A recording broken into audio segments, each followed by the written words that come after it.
किसी गांव में एक बुद्धिमान ब्राह्मण रहता था। उसका एक दोस्त था जो एक पैर से लंगड़ा था तथा बहरा भी था। वह दूसरे गांव में रहता था। एक दिन वह ज्ञानी ब्राह्मण अपने बचपन के दोस्त से मिलने के लिए घर से निकला। उसके दोस्त का घर काफ़ी दूर था। वह ब्राह्मण रास्ते में जा ही रहा था कि उसे अचानक एक हष्ट-पुष्ट आदमी दिखाई दिया। वह भी उस ब्राह्मण के साथ चलने लगा। तो ब्राह्मण ने उस मनुष्य का नाम पूछा तो वह अपना नाम महाकाल बताता है। वह ब्राह्मण भी सोचने लगा कि मुझे भी काफ़ी लंबा जाना है, तो चलो एक साथ मिल गया जिसके साथ रास्ता आसानी से कट जाएगा। अब ब्राह्मण और महाकाल दोनों साथ साथ चल रहे थे कि अचानक एक गांव आ गया। तब महाकाल ने उस ब्राह्मण से कहा कि तुम चलो, मुझे इस गांव में थोड़ा काम है, मैं अभी आ रहा हूँ थोड़ी ही देर में। तभी उसी गांव में एक भैंस ने एक आदमी को लात मार दी। थोड़ी ही देर में महाकाल उस ब्राह्मण के पास आ गया और बोला कि चलो।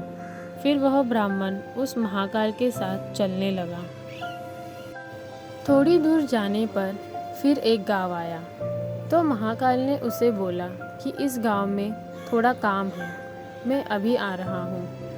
थोड़ी ही देर में उस गांव में आग लग गई। वह ब्राह्मण सोचने लगा कि यह आदमी जहाँ जहाँ जाता है तो वहाँ पर कोई ना कोई घटना ज़रूर घटती है।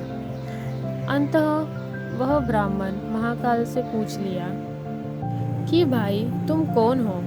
ब्राह्मण की बात सुनकर महाकाल बोला कि मैं यमदूत हूँ, मनुष्य के प्राण हरण करना मेरा काम है। उसके बाद ब्राह्मण महाकाल से पूछा कि अगर तुम यमदूत हो तो बताओ कि अगली मृत्यु किसकी होने वाली है। तब महाकाल ने कहा कि अगली मृत्यु तुम्हारे मित्र की होने वाली है जिससे तुम मिलने के लिए जा रहे हो। वह ब्राह्मण सोचने लगा, यदि ऐसी बात है तो मैं अपने मित्र से मिलने नहीं जाऊंगा। महाकाल ने ब्राह्मण से कहा कि तुम जो सोच रहे हो वैसा कुछ भी नहीं होगा, होनी अटल है, इसलिए होकर ही रहेगी। थोड़ी देर में उस ब्राह्मण ने देखा कि उसका मित्र उससे मिलने के लिए बड़े तेजी से चला आ रहा है। जैसे ही उसका मित्र उस ब्राह्मण के पास पहुंचता है, वैसे ही उसे हृदयघात हो जाता है और उसकी मृत्यु हो जाती है। इससे उस ब्राह्मण को बड़ा पछतावा होता है। वह ब्राह्मण उस महाकाल से पूछता है, अच्छा ये बताओ कि मेरी मृत्यु कब होगी और कैसे होगी। तब महाकाल ने उससे कहा कि तुम्हारी मृत्यु ठीक 6 महीने बाद दूसरे राज्य में फांसी लगने से होगी। वह ब्राह्मण फिर अपने घर गया और सीधे अपने राज्य के राजा के पास गया और ब्राह्मण ने राजा से सारी बात बता दी। तब राजा ने राज्यसभा में यह प्रश्न सबके सामने रखा। तब उस राज्यसभा में यह फैसला लिया गया कि यदि ऐसी बात है तो वह ब्राह्मण इसी राजमहल में 6 महीने तक रहेगा। राजा ने ब्राह्मण के लिए राजमहल में सारी व्यवस्था करवा दी।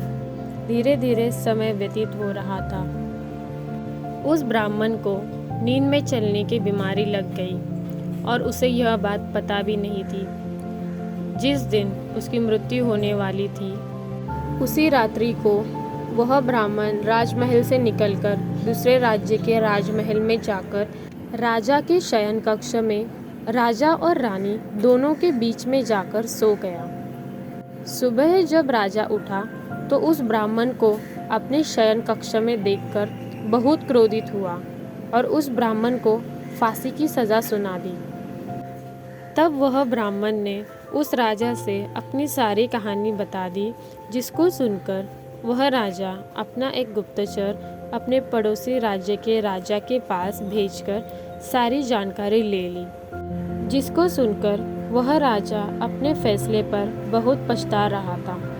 लेकिन उस राज्य का एक नियम था कि एक बार राजा जो सज़ा सुना दे फिर चाहकर भी उसे नहीं बदल सकता। राजा ने एक राजसभा लगाई और इसका उपाय पूछा। तब उस राजसभा में यह फैसला लिया गया कि एक पतले धागे का फंदा बनाकर आप ब्राह्मण को पहनाकर अपना वचन पूरा कर लीजिए। फंदा पतला होने के कारण ब्राह्मण की मृत्यु भी नहीं होगी और आपके फैसले की लाज भी बच जाएगी। तब एक पतले से पतले धागे से फांसी का फंदा बनाया गया और उसके अगले दिन ब्राह्मण के गले में डाल दिया गया। फांसी देने के वक्त फंदे को खींच दिया गया।